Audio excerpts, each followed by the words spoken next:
Hello, everybody. How are you? I'm going to ask each of you individually. Does everyone have time? My name is Aidan Flax-Clark, and I'm a part of the team that brings you live from NYPL. So I want to say hello to everyone who's watching in the room, everyone who's watching online, online. Wherever you're watching, thank you so much for being here. There are so many things that you can choose to do with your time, so I'm very grateful that you chose to be here with us. And we're here to learn about a very timely and urgent, and I hope he won't mind me saying, incredibly well-written book, The Great Experiment, Why Diverse Democracies Fall Apart and How They Can Endure. The author, of course, is Yascha Mounk, and Yascha will be speaking tonight with Jane Coaston, the host of the New York Times podcast, The Argument. You can find Yascha and Jane's full bios in the programs that you have here, or if you're watching online, on the event listing. They have many, very impressive affiliations and accomplishments. The Great Experiment is available for purchase. If you're in the room, you can purchase it over there. If you're watching online, you can purchase it through the event listing. I understand a couple people had trouble purchasing it before, but whatever that was, it's sorted out. So you can buy it over there. And I really encourage you to do so. Whether you buy it here or online, proceeds go to benefit the New York Public Library, and you will get a very excellent book. So everybody wins. If you can't buy it, you can also, of course, check it out from us, and I'm sure that everyone in this room has a library card. I'm also going to ask all of you individually about this. I'm just making sure, because I enjoy shaming people about not having library cards. I have so few joys in life, you know. Anyway, it's available to read on our app, Simply E, or you can check it out in paper, however you like, please do. Live from NYPL has a ton of great events coming up in the days and weeks ahead. Later in this month, we're going to talk about the story behind the seminal work of investigative journalism, Hiroshima, by John Hersey, with Leslie Bloom, journalist Janine Giovanni, and New Yorker editor Aaron Overby. We're also going to have a conversation about civics and the crisis in American democracy in honor of the late Judge Robert Katzman. And we're going to have an evening all about bugs. Bug lectures, bug music, bug poetry, and all things go well, edible bugs.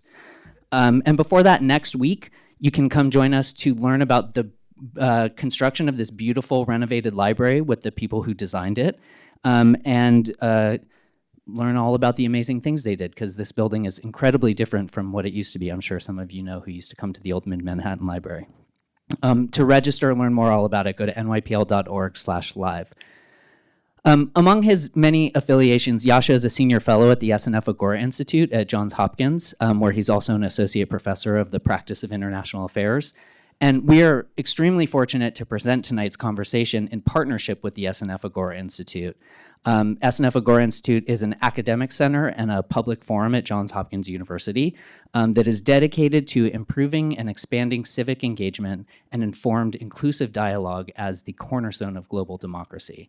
You can learn all about the Institute and its range of programs at snfagora.jhu.edu. And there you can also sign up for their Global Democracy Champion Summit, which is coming up on May 11th and is virtual. Live from NYPL is made possible by the continuing generosity of Celeste Bartos, Manaz Isbahani Bartos, and Adam Bartos, and of course by all of you, our wonderful supporters and friends. So thank you so much for your support and again for being here. I'm going to bring Yascha and Jane up in a second. If you're in this room and you want to ask them questions at the end, you notice you have some note cards here. Please start writing anytime and people will come around to collect them. And if you're watching online, you can put your question in the chat or you can email publicprograms@nypl.org and we'll make sure that all of the questions get to them and they'll answer as many as they can at the end. Okay, let's welcome Jane Coaston and Yascha Mounk.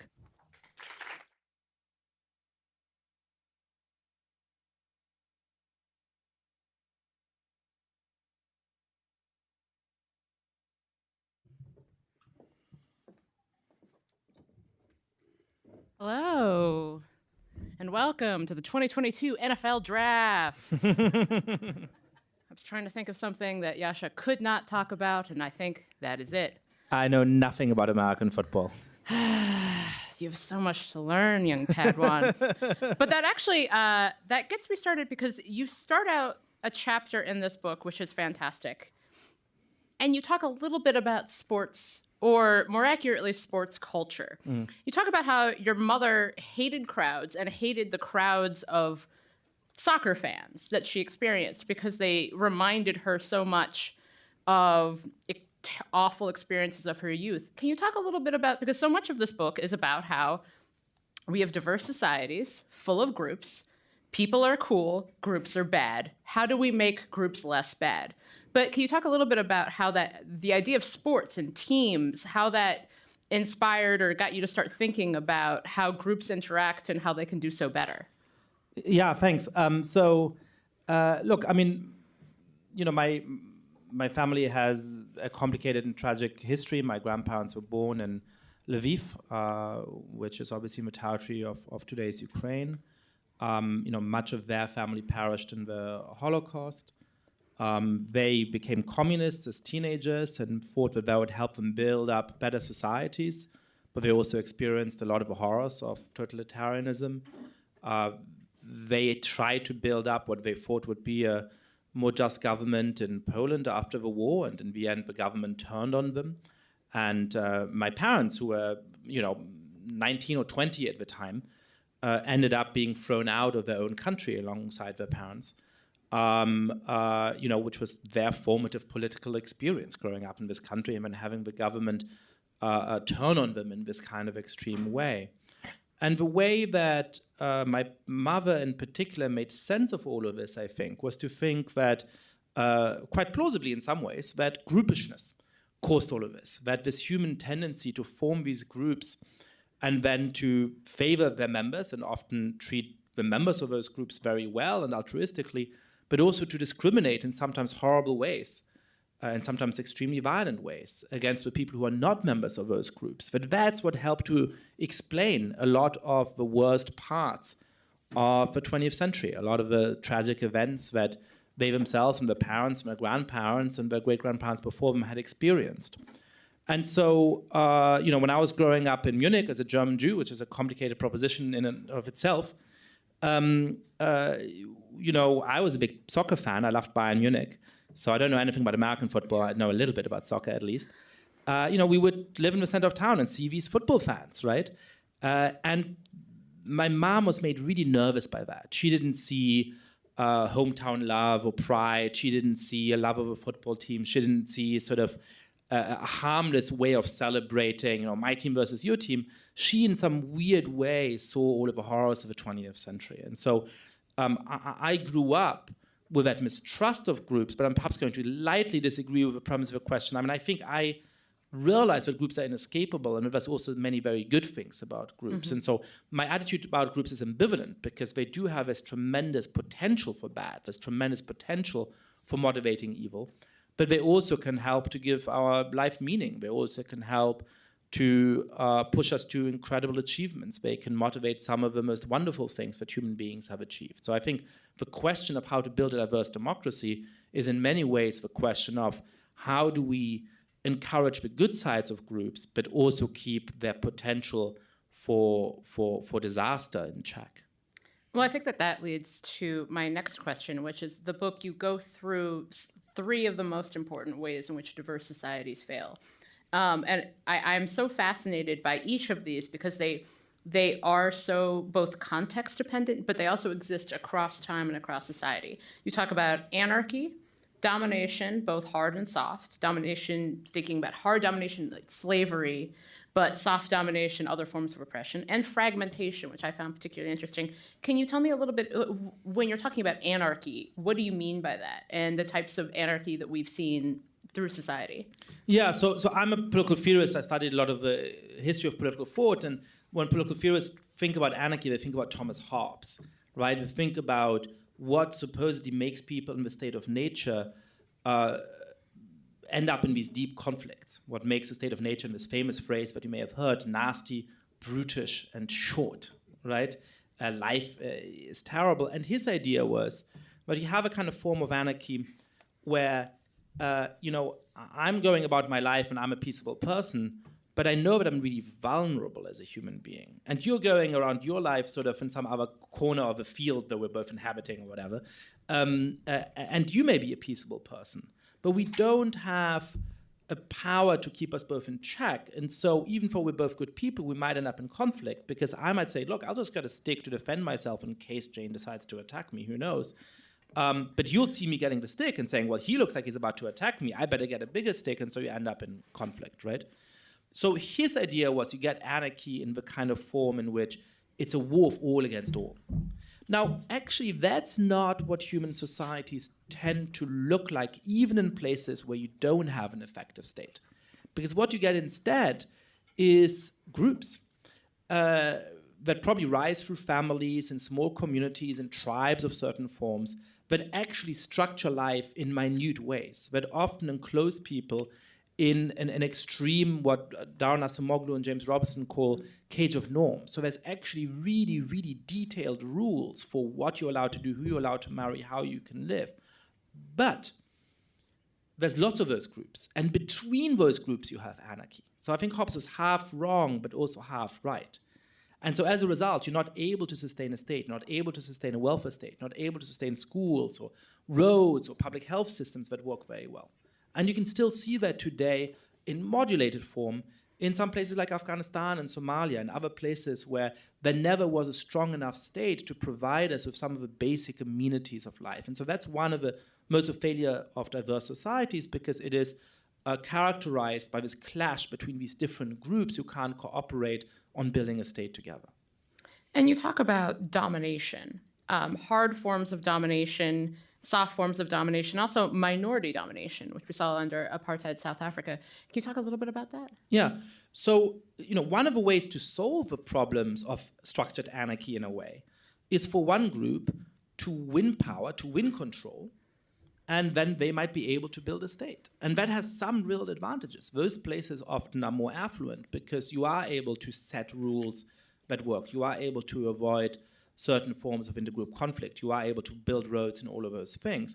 But that has historically often come at the price of these terrible forms of domination. And as Jane said, the most obvious form of hard domination is slavery in the United States, right? One of the most extreme forms imaginable of saying, look, one group is going to be in control, and the other groups, or at least some groups, are going to be subjugated and exploited in extreme ways.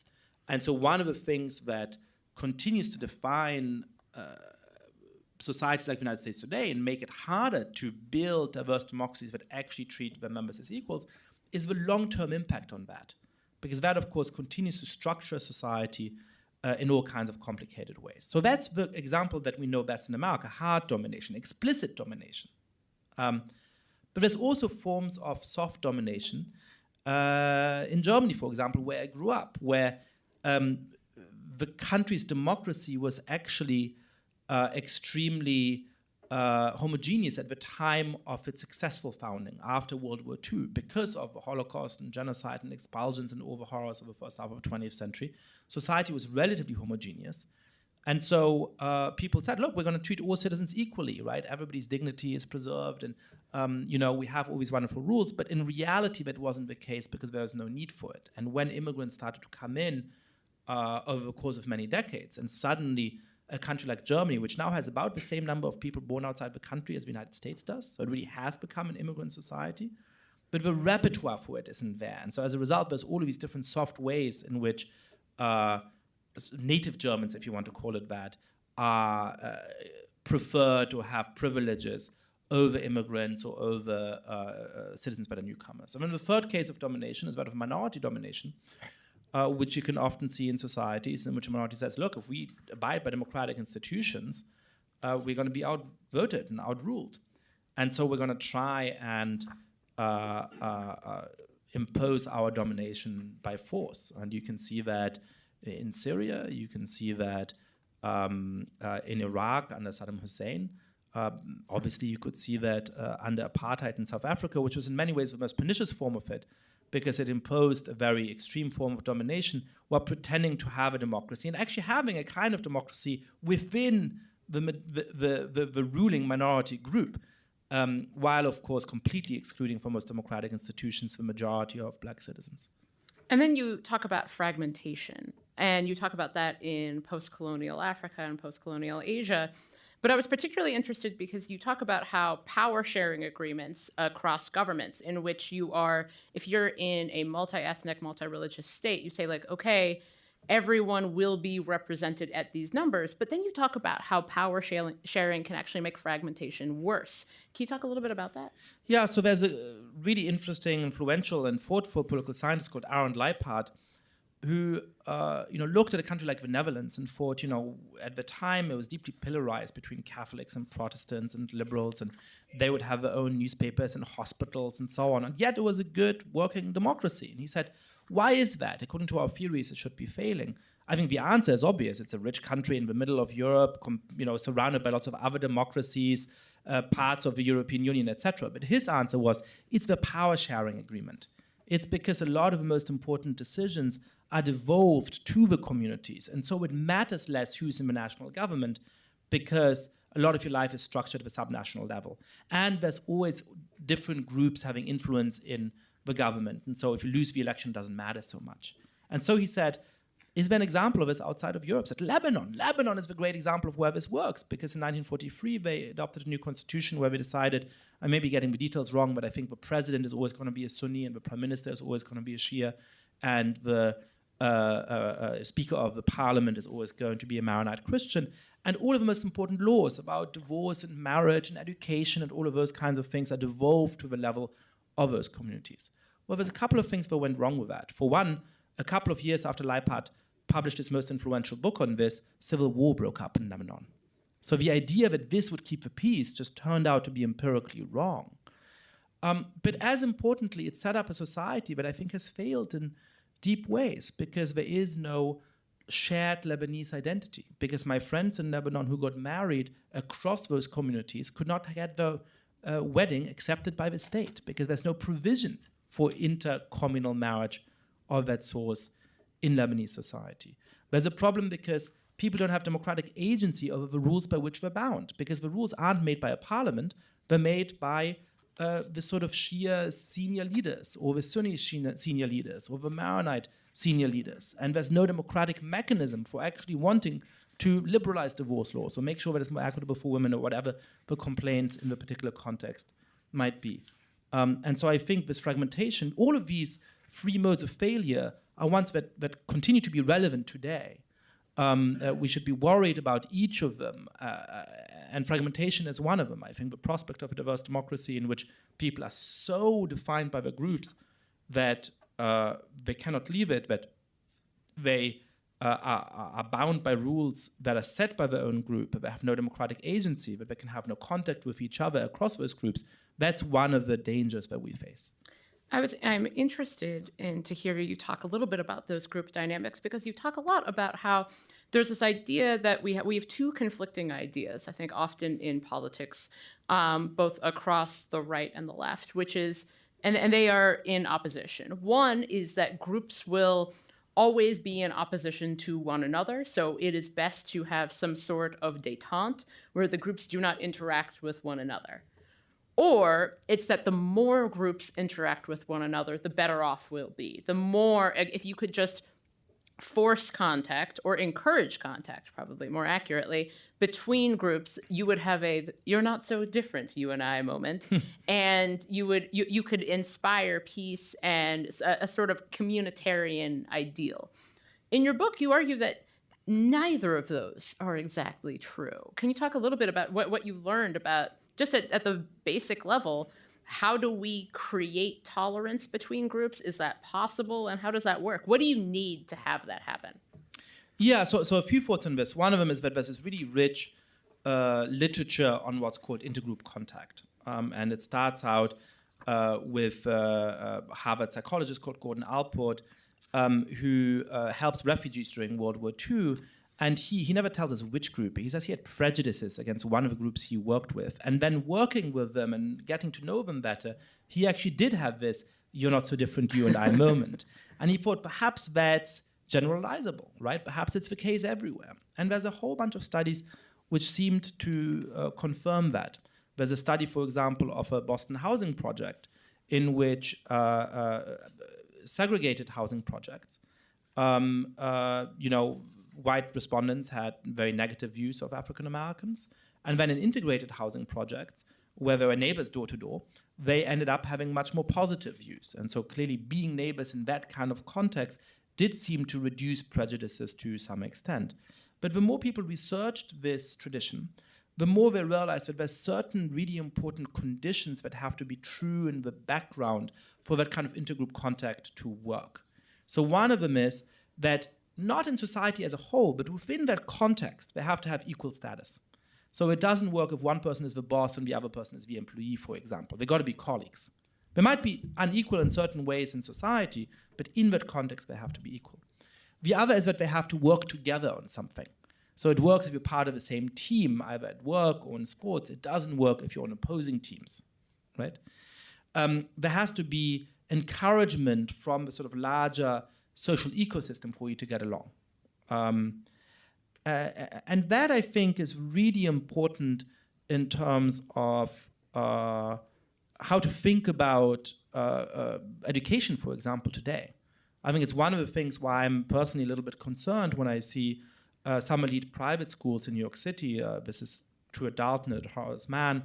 In DC, it's true at Sidwell Friends. Separate kids who are 10 or 8 or 6, where the teacher comes in and separates them into different groups by their ethnicity or by their race, and says, okay, you're an Asian American, you have to go over there. You're African American, you have to go over there. You're Latino, you have to go over there. You're white, you have to go over there. And I get that the instinct is often to try and encourage a kind of political consciousness that can fight against injustices, and that can give them space to talk about discrimination that is real, that they may be experiencing. But I think that it actually triggers all of those in-group mechanisms that we've been talking about. It triggers all of those, oh, this is my group. And once humans think that this is my group, they always tend to favor the members of the group over the members of the out-group. And that particularly worries me when you then have the white affinity group. Either you do what you did when I was a kid in Germany, which is people that either Catholic or Protestant religion classes, and so it was like me and the 2 kids of Turkish immigrants sitting around, doing nothing. That doesn't seem right. Or you have these white kids and you're trying to tell them, hey, you should somehow feel bad about the very real bad things that white people did in this country, but actually most likely that is going to trigger those in-group mechanisms that actually push in the opposite. And there's now some interesting studies that suggest that, for example, having a lecture on white privilege actually makes people perform in a more discriminatory manner on the implicit association test. So I'm going to play to your prejudices here for a moment, Jane, and say, the better solution is to have them be part of a sports team, yes, right? In which they're saying, hey, we might have these differences in society, but in this context, we're members of the same team, and we're actually trying to share this really important goal of winning this tournament. And that's actually an easier way to get people to understand each other. So intergroup contact theory is not a cure-all. There's limits to how effective it can be, but under the right circumstances, it can actually have a positive impact.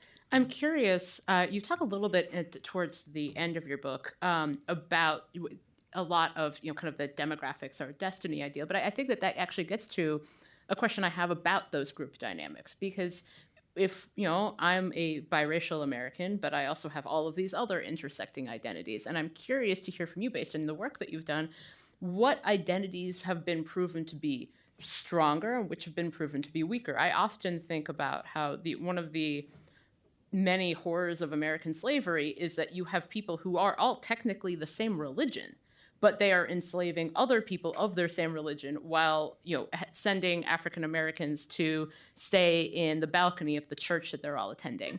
They're all Christians, and yet there is a clear demarcation. And I think often about how African Americans today, politically, are generally more socially conservative, but will still likely vote generally as Democrats. Those cross currents, they may not agree with Democrats on a host of issues having to do with general social liberalism, but on issues of race, they do. So is race just the most powerful group unifier? And why do you think that is? That's a great question. So let me take a little bit of a run-up to it. In general, this instinct that I'm going to form a group and I'm going to treat its members better than outsiders is incredibly strong. But what defines that group? What is the criterion by which I decide, are you a member of my group or are you a member of a different group? Very, very, very strongly across context. And the most powerful story about this is about a social scientist called Henry Teifel, who really wanted to understand why groups can sometimes be dangerous in these ways. And he said, look, I'm going to create the silliest, the stupidest groups I can think of and have the members play games against each other, and they won't discriminate against each other because these groups are really stupid. And then I'm going to slowly add features to those groups until we get to a stage where they start to discriminate. And that'll tell me something about what the minimum threshold is where we start to engage in these behaviors. And so he got a bunch of kids in Bristol in England into the lab, and he showed them a sheet of paper with like 150 dots on it or something like that. And he had them guess how many dots are on the sheet of paper. So some said 130 and some said 170 or something, right? They said, okay, you're going to be underestimators and overestimators. And then you play this distribution game where you give each other points, and later you can, redeem them for cash. And it turned out that he failed because the underestimators immediately started to discriminate against the overestimators. And I recreated that with my group of students at Johns Hopkins. I mean, I have, it's an incredibly diverse campus. My students think of themselves as the most tolerant people in the world, and in many ways they are. But I had them debate whether a hot dog is a sandwich or not. And the kids who thought that a hot dog is a sandwich started to discriminate in exactly the ways that Teifel described against the kids who thought that a hot dog is not a sandwich, right? And you see that, there's different ways of conceptualizing who is in and who is out across societies. So, in the United States, somebody who's mixed race, somebody who's half white, half black, is African American. That's because of a particular history of slavery and the one-drop rule in the society. In much of sub-Saharan Africa, that is not the case. If you have somebody who's half white, half black, they're going to be seen as certainly not black and possibly white in certain places. There's a special kind of designation in South Africa. So really, depending on the context, the identity of that person is going to be seen very different socially. So in general, I would say it's not clear that there's one thing that's more powerful than others. For much of the Roman Republic, the distinctions were less about race than about other kinds of things. You have very deep conflicts between Catholics and Protestants for centuries. You have deep conflicts between Shias and Sunnis in the Middle East. You have deep conflicts between members of different tribes that aren't exactly different races, different ethnicities perhaps, in a certain kind of way in much of sub-Saharan Africa. In American history, the distinction, not so much between white and non-white, but I think really between black and not black, has been so fundamental that today in the United States, race continues to be the most important motivator of group difference. But I don't think that there's anything which means that needs to forever continue to be the case. I would rather it weren't. I agreed. I think that's a really important point. I want to back up a little bit, because something that you're responding to in your book overall is a growing sense of pessimism, or as the youth call it, doomerism, that you see on both the far left and the far right. And I see your book as a sense of a response to that.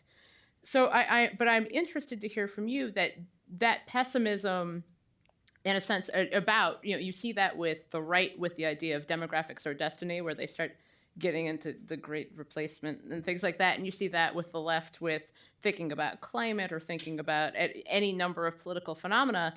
I am curious to hear from you. What do you think? What do you think is the best way, not just as a writer, but you make recommendations for politicians and for how the state can respond? But how can and should governments respond to that type of pessimism?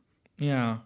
So first of all, I mean, I can pessimist with the best of them, right? I mean, I started You're German, so like... I'm German, so that already I'm, dour and earnest. When I was in graduate school, I was told that I don't have to worry about the future of democracies like the United States and France and Germany and so on, but they were affluent enough and had changed governments for free and fair elections enough times that we can fast forward history by 50 years, and that was going to be the case. And I made my name as a pessimist by saying that the rise of populism, especially on the far right, was a very clear and present threat to these democracies, and that we couldn't assume that those populists would never win, and we couldn't assume that if they were in power, they wouldn't be able to make real damage. So, I've been the pessimist in the room many, many times. I do think, though, that at this point, we've actually become too pessimistic about a number of issues, and in particular about the state of our diverse societies, of our diverse democracies. So what I observe in this debate is a weird kind of pincher movement. a lot of people start with this deep optimism. They sort of say, look, I mean, how difficult can it be not to be a bigot and not to be a racist? How difficult can it be to treat your neighbor decently, even further from a different country or even further have a different skin color? That should all be super easy. And so building diverse democracies shouldn't be that hard. And then we look at reality and they say, look at the injustice and the discrimination, the racism that undoubtedly exists today. That means that there's something uniquely wrong with us, and actually we should be really pessimistic about the future. And I sort of start in the opposite direction, which is that I start with, I think, real pessimism about how difficult this project is to accomplish. We don't have a precedent for building diverse democracies that actually treat their citizens equally. We have these powerful group mechanisms that we've been talking about. We see throughout history that not all, but most of the worst crimes of human history consisted in these terrible wars and civil wars and genocides and ethnic cleansings carried out between different kinds of identity groups. Democratic institutions can actually exacerbate this difficulty, because in a monarchy or in an empire, you don't have power, I don't have power. As long as you both trust the monarch, I don't care if you have more children. In a democracy, we're always looking for majorities. And so if I used to be in the majority and now you have more children than I do, or there's more immigrants coming in who look like you rather than me, I'm going to have this, or some people are going to have this fear, this panic of what kind of change that brings about. So what we're trying to do here is new, and it's really, really hard. But I think if you start from that point of view, you can actually look at the last decades and you can look at the present reality of the United States, of Germany, of Australia, of so many people, of so many countries around the world, and say, you know what? We've made real progress, actually. Countries like Germany no longer think that to be a true German, you have to have grandparents and great-grandparents and great-great-grandparents who already lived in that country, who already were German. A majority now rejects that kind of ethnic notion of membership. In the United States, 30 years ago, certainly at the time when I believe your parents have been together, what do you say, 49 years or something? Yep. Certainly at the time when they got together, but within our much more recent lifetimes, a majority of Americans thought that what they did was immoral, that interracial marriage is immoral. Now that's down to single digits in the United States. They outlive them. Yeah, it's just an amazing thing. We have, when you look at something like immigration, there's this weird dovetailing of different forms of pessimism. So there's a far right, which says, you know, yeah, immigrants from Italy and Ireland could succeed because they're white and they're Christian, and so sure, they could succeed.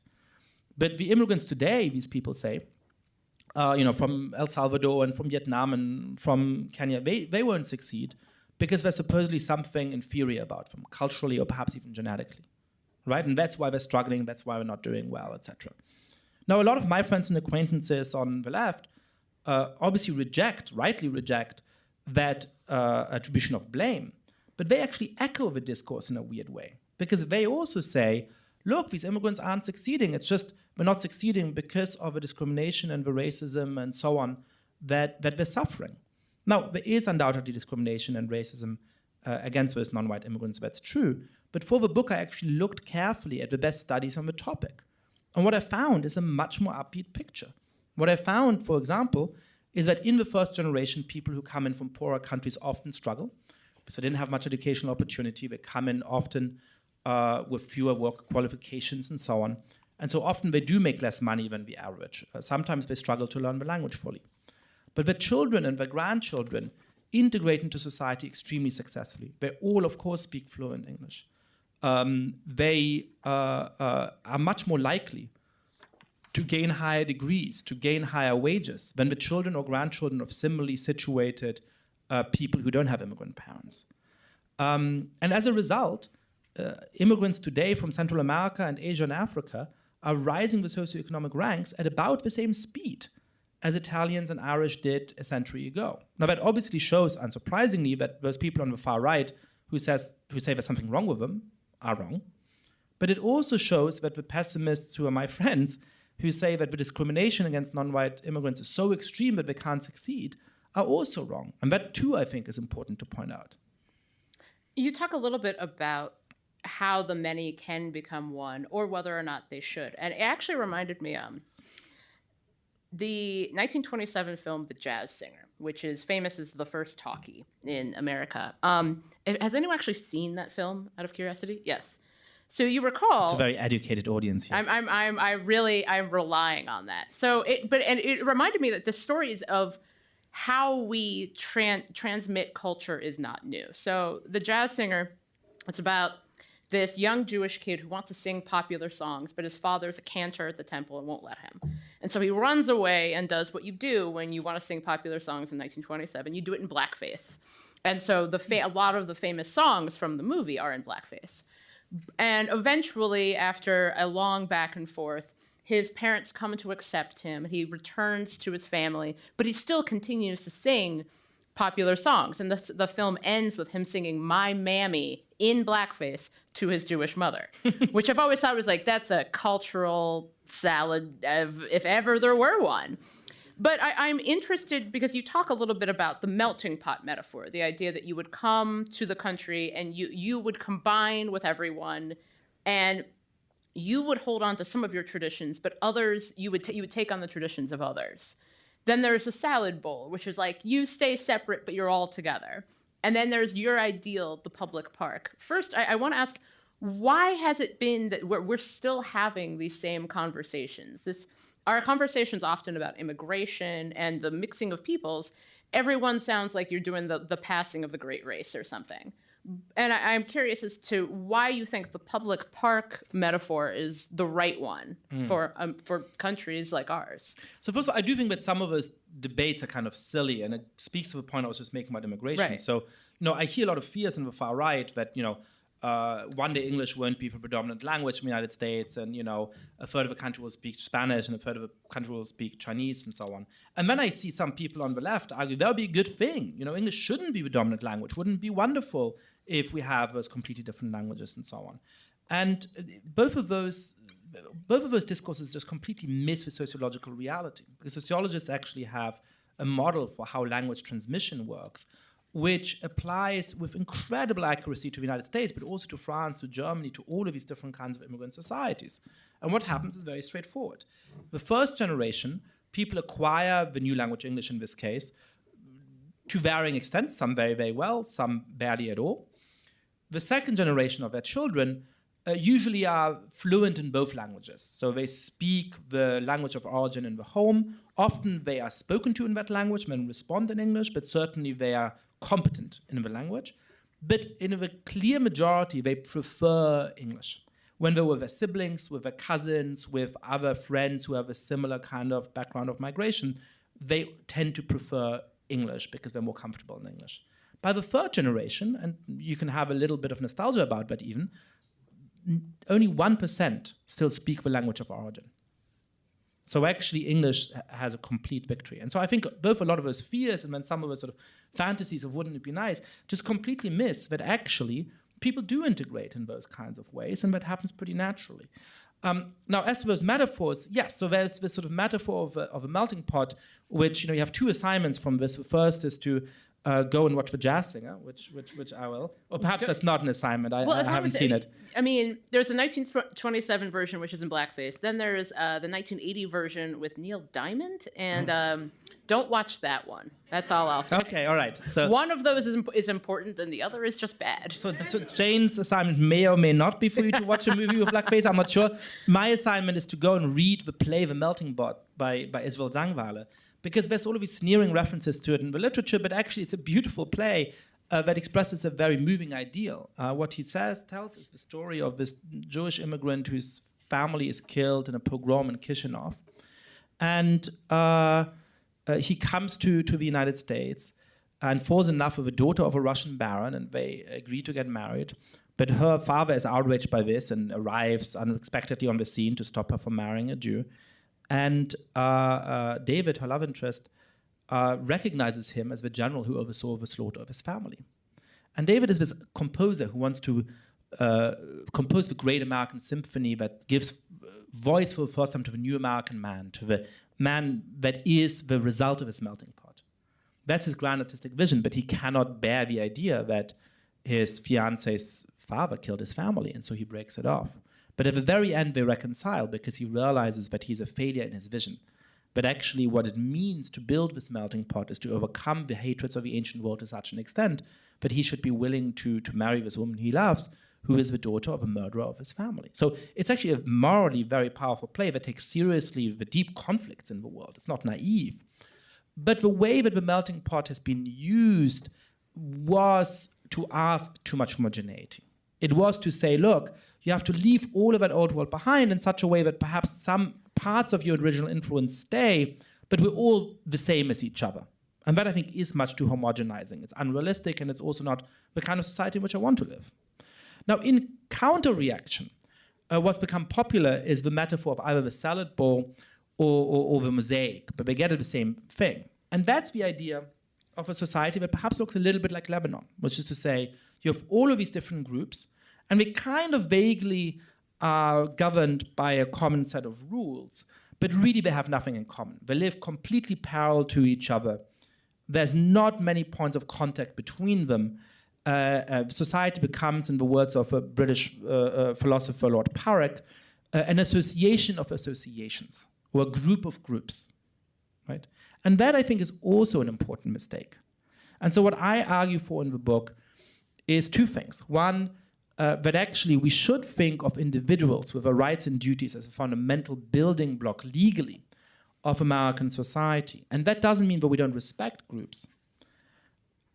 In fact, freedom of religion, freedom of association are so important precisely because we understand how important people's groups are to them. But they need to have a right to leave their groups as well. They need to have a right to make connections with other people as well. And when we respect groups, it's precisely because they're not tyrannical of their members. It's because those who are part of them choose freely to remain members of them.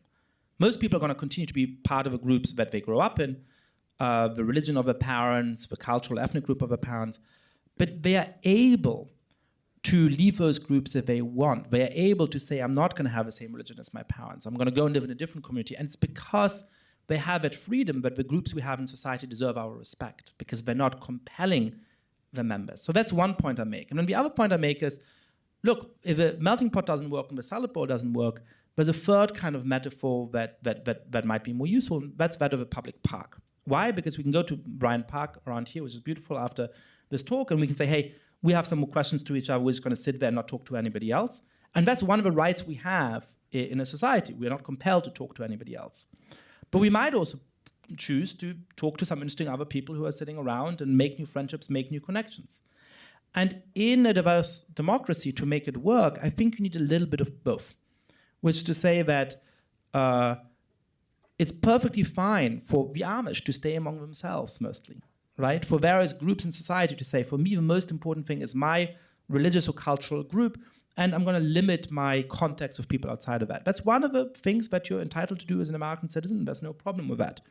But as a society, we should also encourage enough connective tissue that the whole of society isn't just a group of groups, isn't just an association of associations. And so the same way that you can judge aesthetically a public park and say, is it the kind of place where there's new friendships, new connections being forged? Are people actually open to speaking to each other? Or is everybody on their guard and passing each other like ships in the night?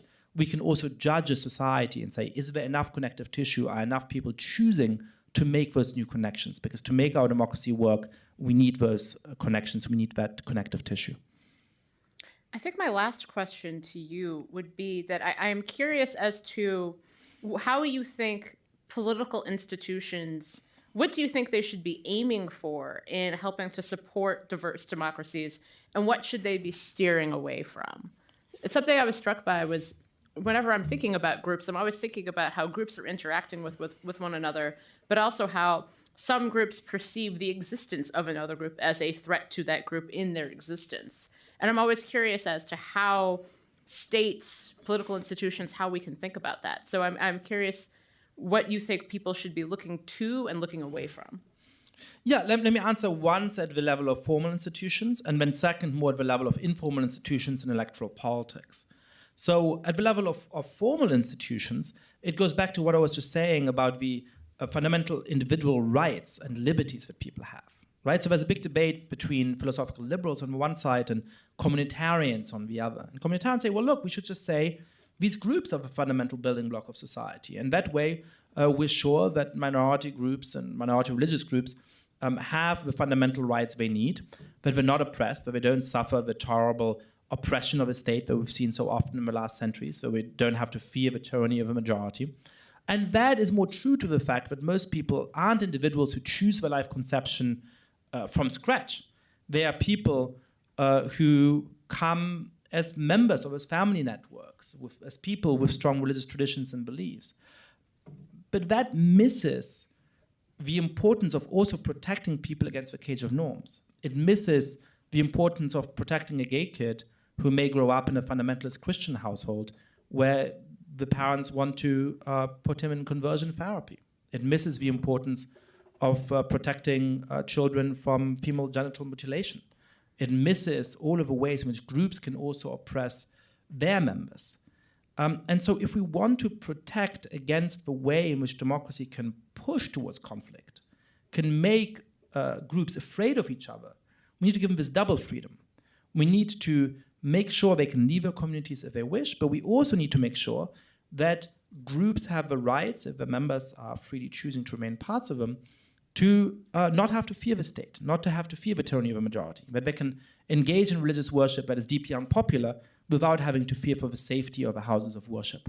But they can criticize the president or criticize the prime minister without fearing that they'll end up in jail. And so having those two freedoms at the same time really helps to deal with the conflict that democratic institutions can otherwise encourage. So that's at the level of formal institutions. Now, at the level of informal institutions, it goes back to the thing that you mentioned briefly about these sort of dreams, which I think are nightmares, of the rising demographic majority, or the way in which demography is destiny. So there's this deep belief in America. It's a funny thing, you know, Republicans and Democrats, conservatives and liberals basically don't agree on anything anymore, except one really big, ambitious theory that's both wrong and pernicious. And that is this idea that America is about to be majority-minority in about 2045 because the white population is shrinking and the non-white population is growing.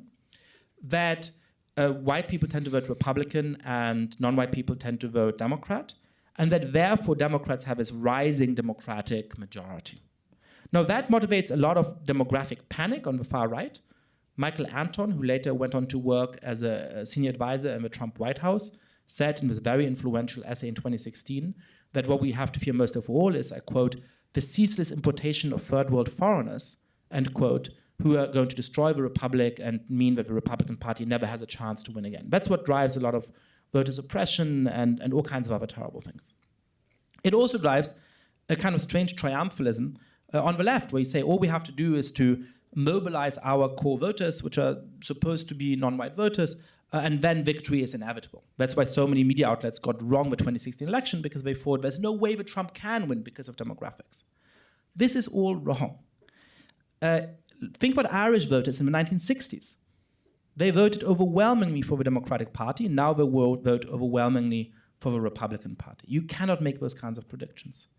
In fact, in 2020, the main reason why Donald Trump was competitive is that he significantly increased the share of the vote among every non-white voter demographic, among African Americans, among Asian Americans, and especially among Latinos.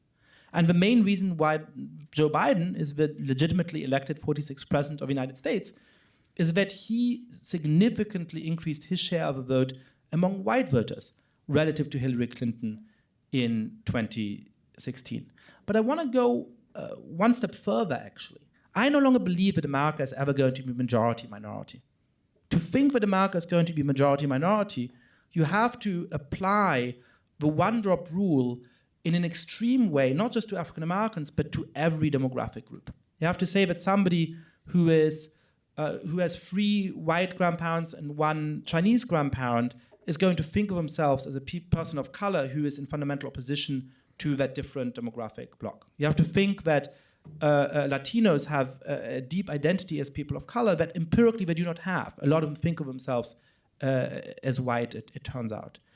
You have to think something that I doubt, that somebody who has French royal family on one side and a parent who is a Brahmin who stood at the apex of one of the most oppressive caste systems in the history of the world on the other side, and who is born in this country, I'm sure has suffered some discrimination because of the color of his skin, but also probably grew up with real privilege, is somehow naturally part of the same category as somebody who has many, many, many ancestors who were enslaved in the most extreme ways. None of this actually makes sense. And so I think even, not just the idea that Democrats are going to win every election because of this stuff, but even the idea that America will in any meaningful sense ever be majority-minority is a misinterpretation of our sociological reality. And so where does agency come into this? I'm not in the business of giving Republicans electoral advice, but I hope that they're going to build a kind of cross-ethnic working-class coalition. I think that would be a good thing for American politics, and I hope that Democrats are not going to give up on some of the predominantly white states that Barack Obama won in 2008 and in 2012. We have a question. How effective do you see gerrymandering as a means of a group developing power over another group in a diverse democracy? I don't think it's very effective. I mean, you could imagine very, very, very extreme forms of gerrymandering that would be effective in that kind of way. I mean, in the United States, it has historically swung perhaps 15 or 20 House seats, which is certainly a deep problem and certainly unfair. But the Senate is not gerrymandered, and you still have problems in the Senate. The presidency is not gerrymandered, and we still had Donald Trump be president of the United States. And what we're now getting in the next election cycle is actually a kind of paradoxical outcome, which shows what the biggest problem with gerrymandering is, which is that because Democrats have said, we've been outcompeted at gerrymandering all of this time, we're going to gerrymander as hard as we can in New Jersey and all of these other states, it no longer looks like Republicans are going to have an advantage because of gerrymandering in the next cycle of the election. Very serious political scientists have looked at this and they say that effect has gone. What it still does do is to pull our politics to the extremes, because even for Democrats and Republicans are not favored one or the other, you have so few competitive districts that the primary election becomes the actual election in something like 70% of districts. And that means that the incentive of legislators is always towards the base rather than towards average citizens who are actually turning out in the general election. So I think gerrymandering is a real problem in the United States, but not because it allows that kind of form of domination, that's one element of it, but because it's just wrong and pulls our politics to the extremes. A few more questions. Would you consider India an example of a diverse democracy that has come under threat from the rule of Narendra Modi and Hindu nationalism? If so, what do you think went wrong? Well, the first part of the question is easy, yes. The second part of the question is hard. Yes, so India, is an amazing country and an amazing democracy, in part because people had so little hope for it at its founding. A lot of political scientists looked at India in 1948 and said, it's a very poor country. It's a country which at the time had very low literacy rates. How can we sustain a democracy? This is not going to work. And yet, the most populous democracy in the world has sustained itself with brief moments of real crisis for many decades. And part of the reason for that was the wisdom of its founders, who in a Hindu majority country said this is not a Hindu nation. It is not a nation defined by the religion of its majority group. It is a secular state which endeavors to treat, not always successfully, but endeavors to treat its different religious groups with fairness. There was always dissenters to that. And I guess one simple way of explaining what happened is that they won. But the people who from the beginning said, no, we should have the majority impose its will. This should be a Hindu nation, not just in the sense that its majority is Hindu, but in the sense that it should rule. They built a grassroots organization and took over politics, and its political arm, Narendra Modi, is now the prime minister. And he has been very effective at not only making life more difficult for Muslims in the country, but also at quashing free speech, at undermining the separation of powers, at undermining the independence of Indian Supreme Court. And so the poor state of Indian democracy today is one of the great reasons for those of us who care about democracy to worry about the state of the world. Another question. What's your opinion on schools educating only certain groups of children? e.g., Chinese schools with only Chinese children, Orthodox schools with only children of Orthodox parents. Is this good or not so good for a diverse democracy? And I feel like this is something where you could either put this in the salad bowl model or the public park model. Yeah, so I think it's fine if there's some schools like that. I would worry if that is a predominant model, right? So this is something where you say, look, there's the right to do that, right? Parents have a right to found private schools. I think that's an important right. And though they shouldn't be able to racially discriminate for all kinds of historical reasons, it's perfectly fine, for example, to say, we're going to have a very strong Chinese language element, which assumes a certain amount of fluency when you come in. Now, they turn away a white or black kid at the door if they have that fluency. That would be wrong, but effectively it'll create a school where 98% of people are Chinese, right? Certainly, I think it's possible to have religiously based schools in those kinds of ways. But public schools are also an incredibly important avenue to build a sense of common identity, to build connections between different kinds of families, to make sure that people actually come to get to know each other. And so even though this is legal, and I don't think we should forbid it, if this was the predominant model of schooling in the United States 10 years from now, I think that would be concerning for the country, and I would worry about it. And so I don't think that the government should encourage it. So one of the points I criticize in the book, and this is sort of was done on the salad bowl model, is the new Labour government in the United Kingdom, which funded all of those state-based faith schools. So they founded Jewish schools and Hindu schools and Muslim schools that were set up and funded by the state. And that, I think, is a big mistake, precisely because it does encourage that kind of salad bowl model, which undermines the connective tissue we need. Well, this has been such a fascinating conversation, even though we did not talk at all as much about sports as I was going to try and work this in to be about sports. Yascha Mounk, thank you so much for joining me. Thank you, Jane. Thank you, everyone.